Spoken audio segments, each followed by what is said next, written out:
ECSI fans, you want to revolutionize your sports investing habits? Allow me to tell you about WagerWire. WagerWire is an app that helps you become a superior bettor by allowing you to sync all your sports books and track all your bets in one place. See your current action, your betting history, and stats. You could also sign up for sports books and collect bonus offers. Follow them at WagerWire on X, as it's the best account on the platform. Head to App Store or Play Store now and search WagerWire and download the app.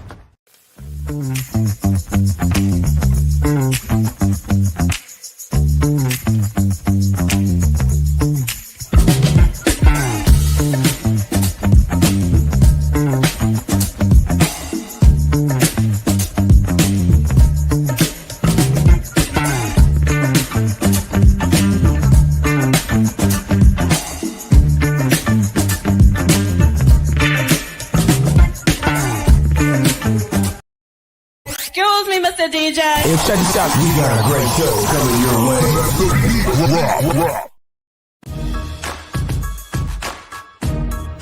From the ECSI Sports Studios, it's the Midday Market Report with Jeff Dawson.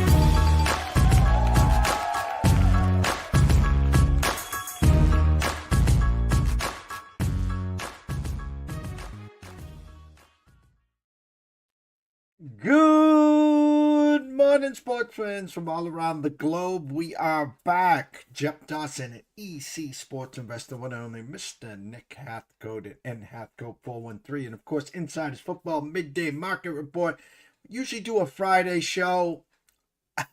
My back was saying no. I reached out to Nick and a few other guests. So we're moving them in today. Talk about what he has seen in the college bowl games. Talk about a handful of games between today and tomorrow. And then, of course, the big boys on Wednesday and Thursday. But first and foremost, a shout out to our proud sponsors and partnerships. It's WagerWire. Head on over to Google Play. Download the app. It is free. And, of course, AtlantaSteaksandSeafood.com. Head on over there. Start the new year off right with Terry Smith. The product, second to none. The customer service even better. So without further ado, let's bring him in. Mr. Nick Hathcoat. What's up, Nick? Morning, Jeff. Hope you're feeling better.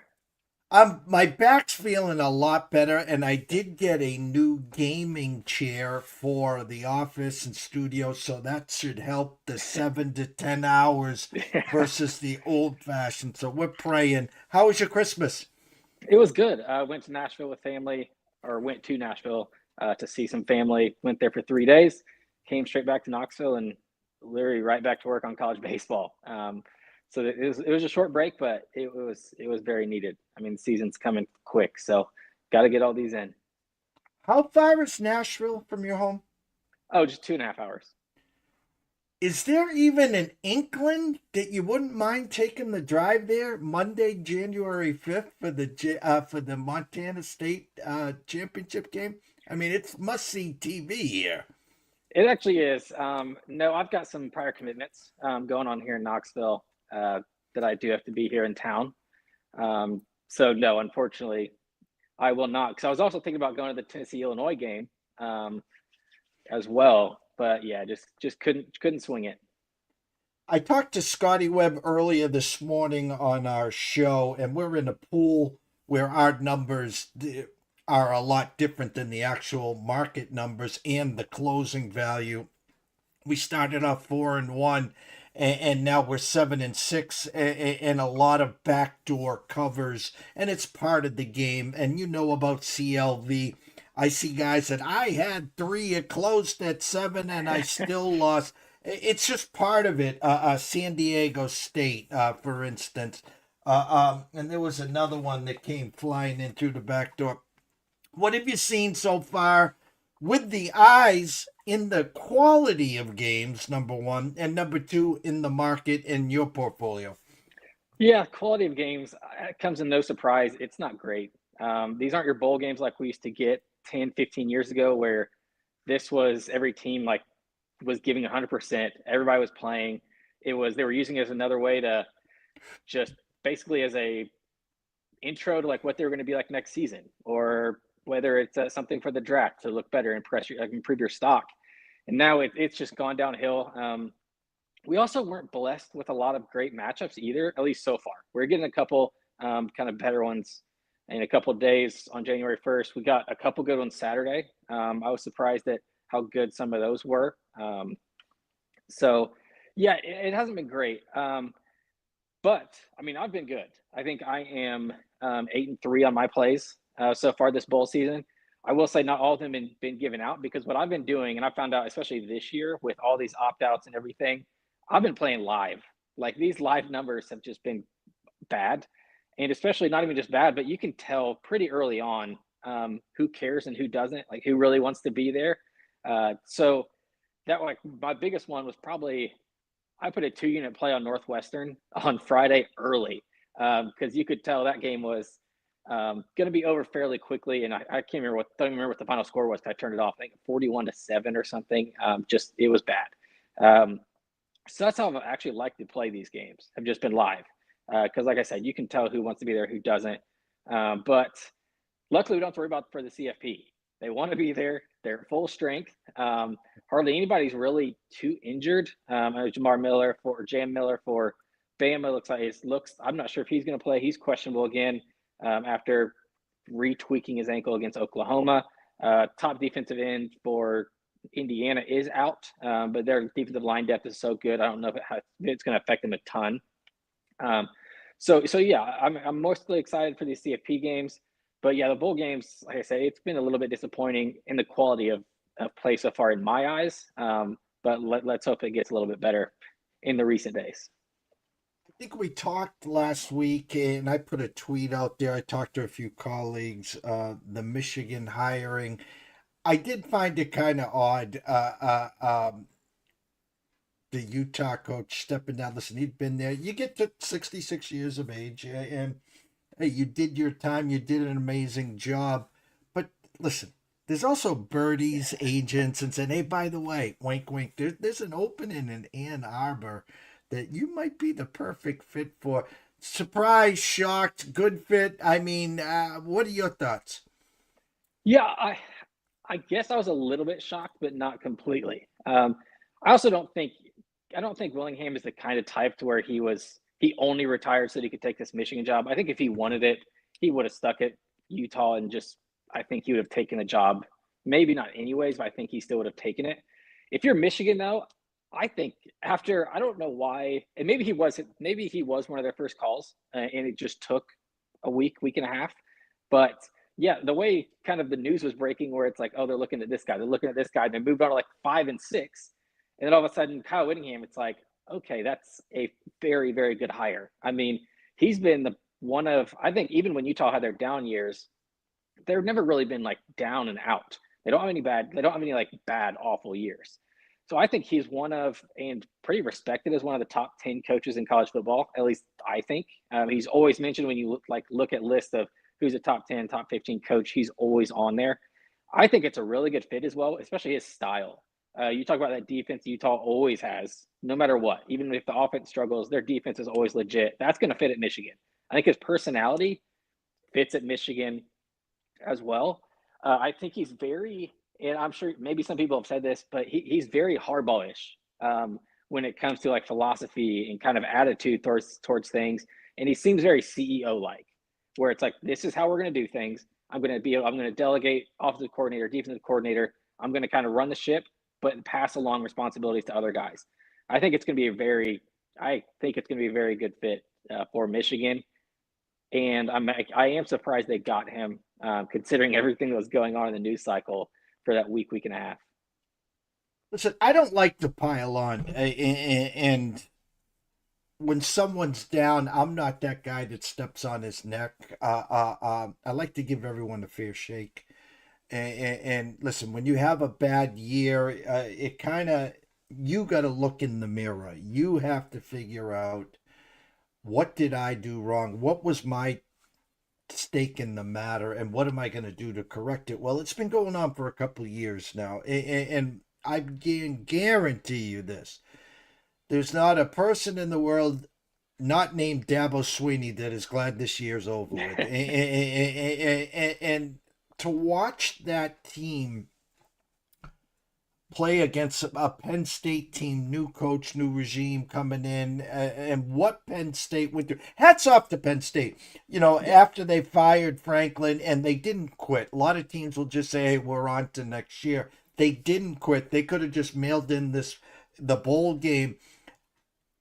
I'm at fault. I had Dabo. I had Cade Klubnik. I drank the orange Kool-Aid pre-flop, and we knew early on that shame. I just confettied it, and I just made fun of it.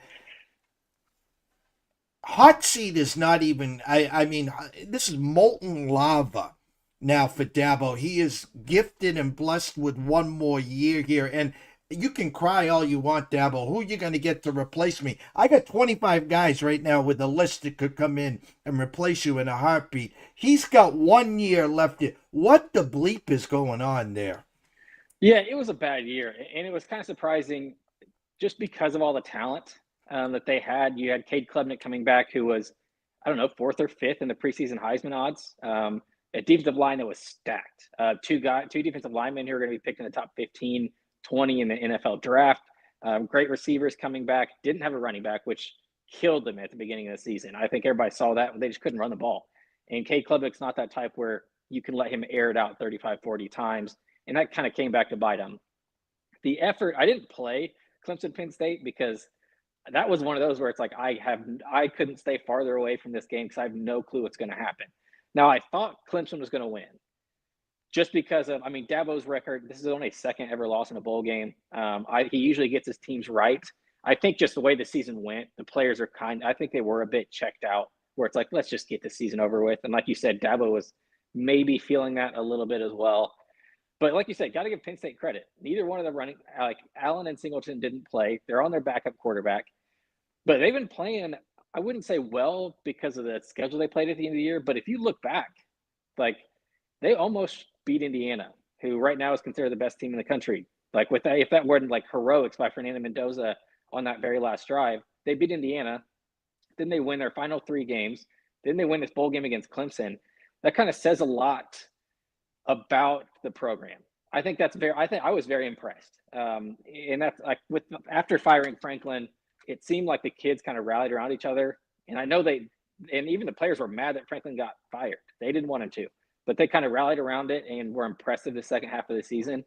But yeah, going back to Clemson and Dabo, I'm hoping, and I think it probably will be, this might be that kick in the butt that he needs where it's like, okay, this is a transfer portal world now. This is an NIL world, and we better embrace it or we're going to get passed. Now, I think it would be dumb if they fire him. There might be 3 or 4 better coaches in the country than Dabo. Like if you look at Clemson didn't even know Clemson had a football team before Dabo got there. And you look at all the years with Taj Boyd and Trevor Lawrence and Watson and like all that. Like I don't know how many coaches could have turned a program around like that. There's only a handful. And I think Penn State kind of was one of those that kind of found that out when they fired Franklin and they were just like, oh, we'll get anybody we want. And then everybody kept saying no. I think Clemson might be in that same boat because they don't have even though that school looks extremely nice, their field, everything, that there's not a ton of money around Clemson, like Carolina, where they have a ton of NIL to begin with. And I think coaches are looking for that when they're taking jobs these days. Like you look at all the big jobs that came up, and the first ones they reached out to was obviously LSU, Florida, schools like that, where it's like we want schools who are fully invested and we'll take this seriously. So I think it would be a mistake to fire Clemson or to fire Dabo, but I also do not think Clemson will be as bad next year. I think they're just too talented. They're bringing in another good recruiting class. I think let's see what January 2nd, the portal opens. Let's see what they kind of have on their docket there, because that's going to say a lot. If he only brings in 1 or 2 big portal guys, then it's like, okay, well, here we go again. This is the same Dabo. Then I think it's like, he's just not. It's either he's too stubborn to just do it, or he really doesn't think it works. You're a Notre Dame guy. I have to ask you this. Everyone I've talked to, hush, and this was the start of the year, and then as it was progressing, as we knew the Giants coach was going to get fired, then get fired. The not to make the splash name has been all along Jeff Hafley, the former BC coach, now the DC.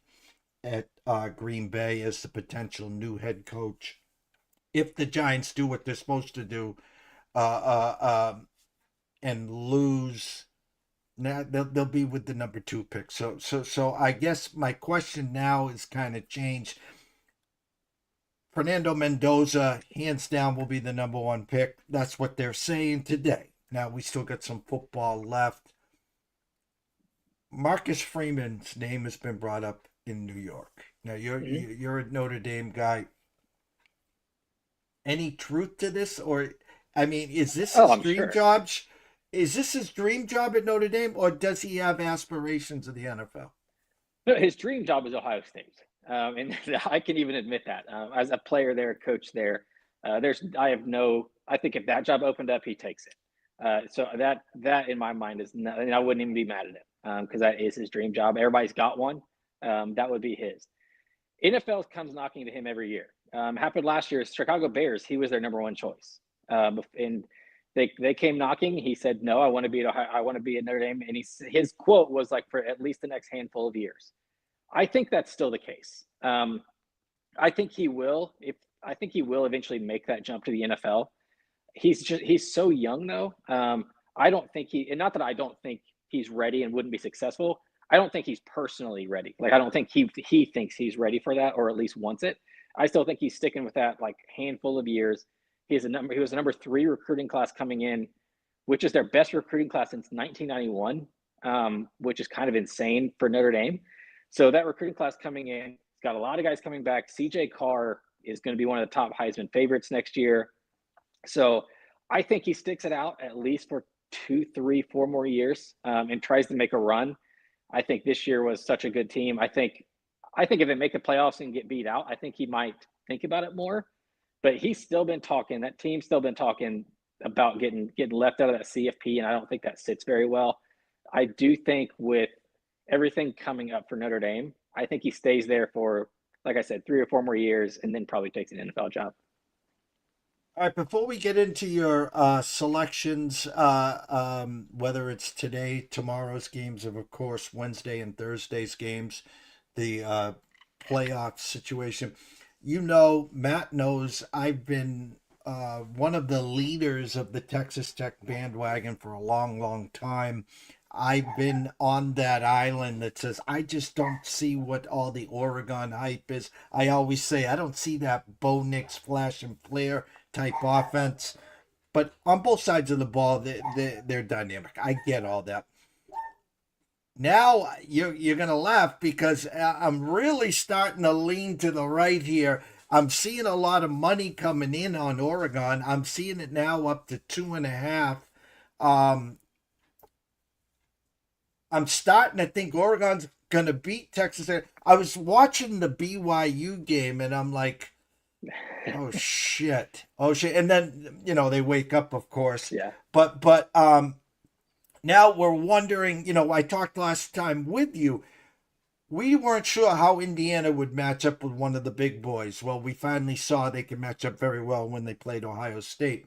I'm starting to say to myself, how is Texas Tech now going to match up to both sides of the ball with Oregon, number 1, and potentially, and they got to play the games, it could set up that matchup, the rematch of Oregon, Indiana.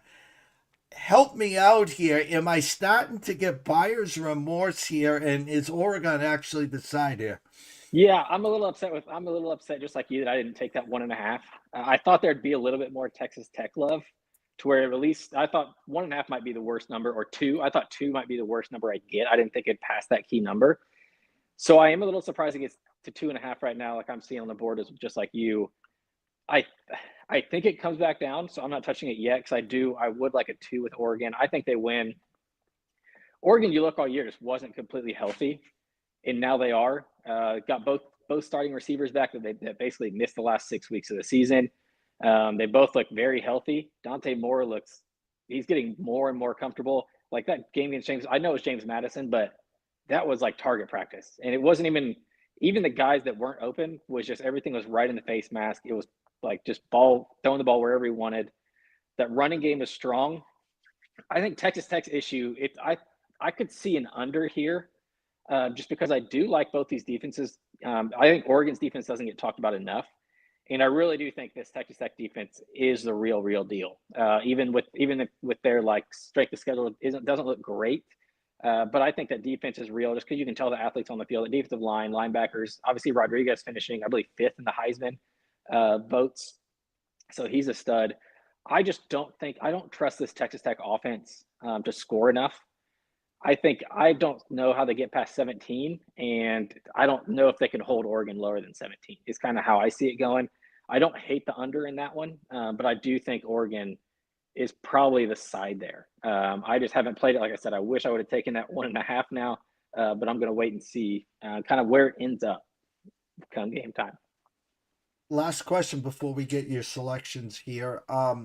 Let's just play the game out. Oregon wins, Indiana wins. What is the Nick Hathcoat rematch line for Oregon and Indiana? I think it's 3.5. Three and a half. I think Indiana 3.5. I think it'll be I think everybody's going to see that kind of first game. I think Indiana will be favored. I also don't think we get anything below 3 because that'll just get hammered right away. People will take Indiana immediately, especially the people who like us cappers will go off of numbers and just do numbers and like, hey, here's my power rating. Here's where I have it versus here's where the books have it. The difference is the books know that if they put it at 2.5, they will have realized that Indiana is in that game because they just beat Bama, which is such a name. And kind of the casuals who are just now watching college football and just watching these CFP games or just decide to bet on these CFP games are going to be like, holy crap, they just beat Alabama.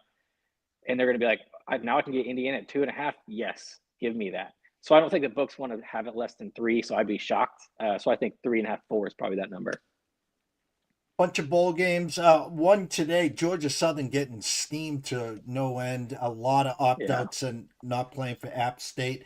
At the circuit now, 10 with a 57. Tomorrow, 3 games, Coastal Carolina, Louisiana Tech.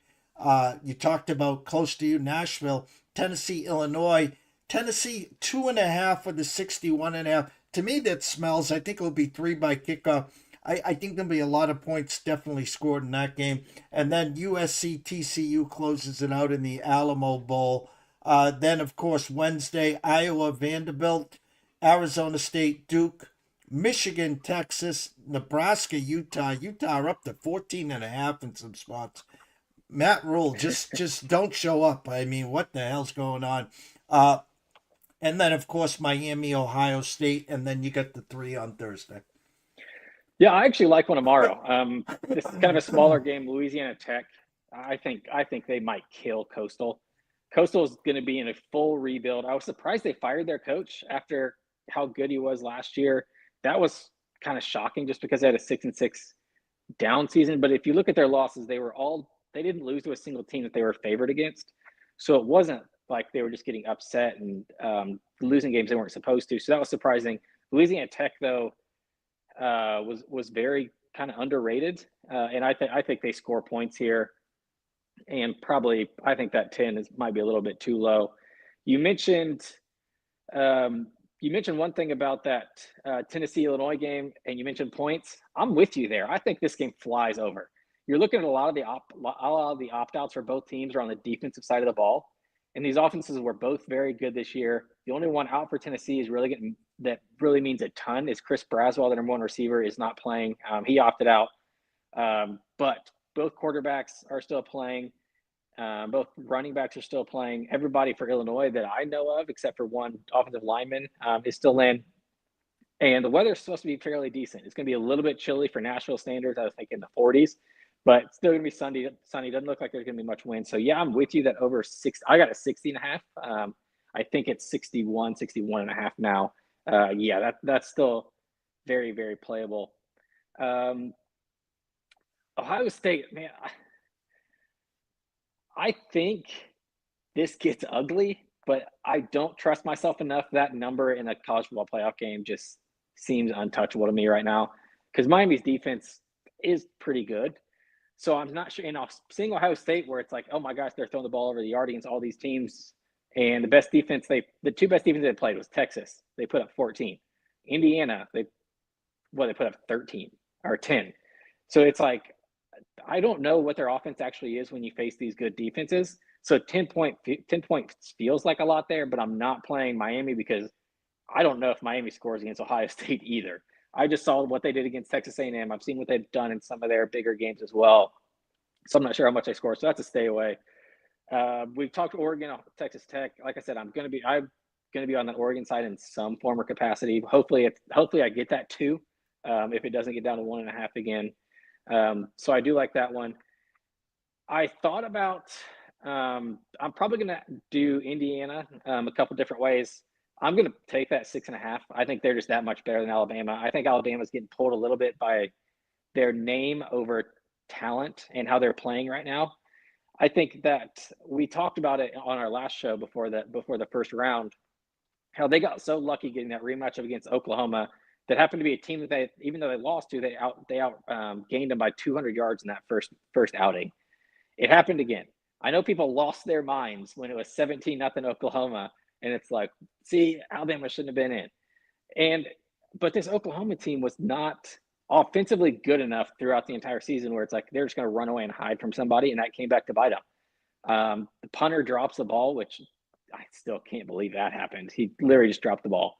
And you hate when a punt, like your whole team worked so hard all season, and your punter just drops the ball to basically give up a touchdown to Alabama, which gave Alabama momentum back.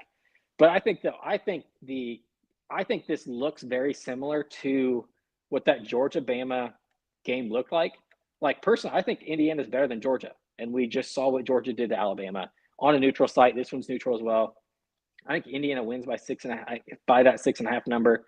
So I'm probably going to be on that. It looks like it's 7 most places. Still would play it. And then Georgia. I already laid it with Georgia at 6.5 as well. I know Ole Miss played well against them in that first game, had a chance to win until that fourth quarter. I don't think this is the same Georgia team, and I don't think this is the same Ole Miss team. I think this is the game where not having Kiffin comes back to bite them. Playing against Tulane is one thing where they didn't have to make adjustments. You could tell from the beginning where it's like, here's what we practiced, here's the game plan we're going in with. Everything worked, and boom, it was over by halftime. However, when you face a Kirby Smart defense, especially in the second half of games, that's when you need an offensive coach like Lane Kiffin and like some of the best offensive coordinators where you can recognize the adjustments the defensive guy made, and you can make your own adjustments like on the fly within play by play. So you're talking 20-second adjustments from what you're seeing. And when you have guys that just aren't used to it, that's when I think the Kiffin versus not having an established head coach, or Kirby Smart, sorry, against the non-established head coach, I think that's where it comes back to get them. So yeah, I think Georgia wins this fairly easily. And I also don't hate parlaying. I haven't checked the number yet. It'll probably be around like 125-ish if you parlay Indiana and Georgia together. So might do that as well. Well, I was just trying to do something for you here. Give me 1 second. Oh, also, I haven't played it because I was looking at it. The first half under in Mississippi, Georgia, I think is another play as well. Like I said, Ole Miss, I'm not trusting this offense to look like what it did against Tulane. Georgia defense, we saw it last time out against Bama, absolutely shut down a similar scheme to what Ole Miss runs. So I think it's going to be low scoring. And also Georgia, their first halves this season, we've seen plenty of it. They don't exactly come out with their hair on fire. So unless Ole Miss's defense literally just can't stop them, which I don't see happening because Georgia's offense is not fantastic, I think that first half under is another look as well. I just did a 3-team money line parlay just to see what the numbers were. I took Ohio State minus 355. I have Indiana minus 235, and I have Georgia minus 245, all at the circa $100 3-team parlay money line, 157.28. Is it Don't hate worth it. the bite? I don't hate it. I'm usually not one that parlays more than 2 teams. Personally, that's just one of like mine. Like every capper like has their own rules where it's not like I don't care if other people do it, great. Like if that's their thing, sweet. I definitely wouldn't. I hate when people go over like 3 and do these same game parlays with like 10. It's like you might just throw it in the trash. But yeah, 3. I don't hate that. I'm gonna have to look and see what that. Like I said, that Indiana Georgia number is probably gonna be around 125, 130 ish.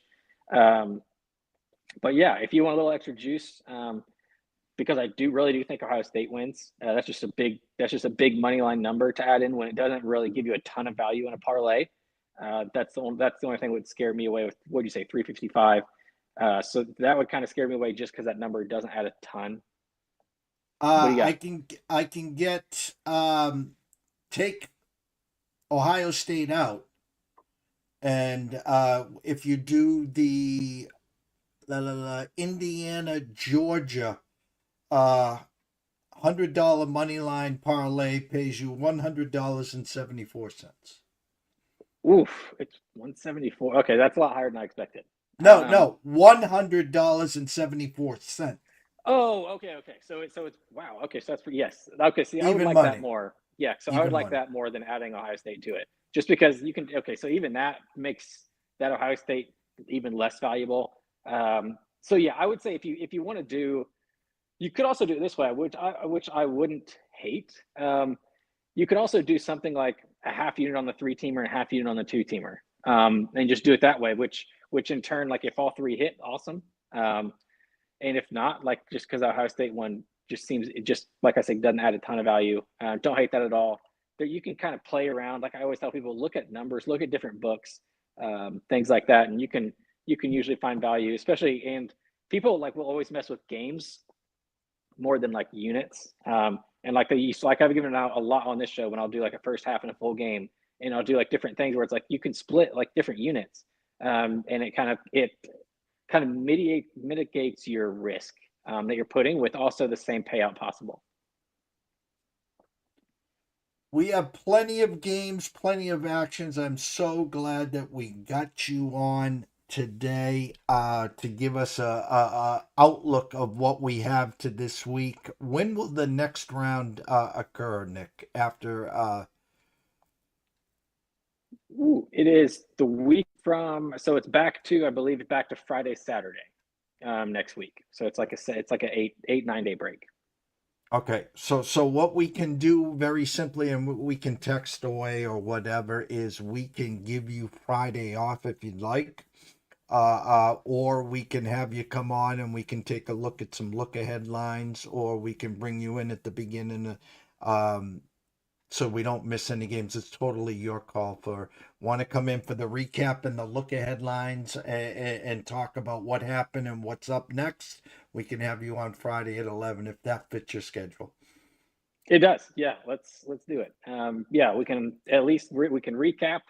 We can definitely talk. Looks like there's 4 games on Friday, and I have a play on one of them already. If people want, I'm already on Mississippi State. I got that at 1.5. People are going to look at those records with Wake and Mississippi State and just think like this one's off. Mississippi State though, like considering the fact that they were one of those teams that got asked because they only have 5 wins and that they wanted to play in this bowl game, I think that says a lot about the program and kind of that they're not going to have a ton of opt-outs, because any team that's going to have a ton of opt-outs is just going to say, no, we're fine. We'll just finish out our fall and kind of get to spring ball. But the fact that they want to play means a lot of their players are going to play in it. I think Chafin plays in it. So I think Mississippi State's the favorite there. So yeah, we can do Friday. We can talk recap. We can talk some of those Friday games. And if anything, we run out of stuff to talk about, college baseball is right around the corner. As we always wrap up this segment here, you can go follow Nick, of course, at Hathcoat 413. You can follow him at the Insiders Football and, of course, NCAA Insiders as well. But I always close out with telling them where they can find all your work, Nick. Yeah, in Hathcoat 413 on X is the best place kind of to find all my plays. Been a little, and I'll admit this is my fault, been a little slacking on the Insiders FB account lately, just because of just the Christmas bowl games being, sometimes we get one game a day. Sometimes none of us have plays on it. Sometimes whether it's me, Matt, or Smitty will put a play in kind of last second. But they're all of it. Like we all put them on our own pages. I'm sure if you're following me, you're probably following those two as well. So you can always get it there. We're always transparent with what we play. We put everything out there. So not hiding anything.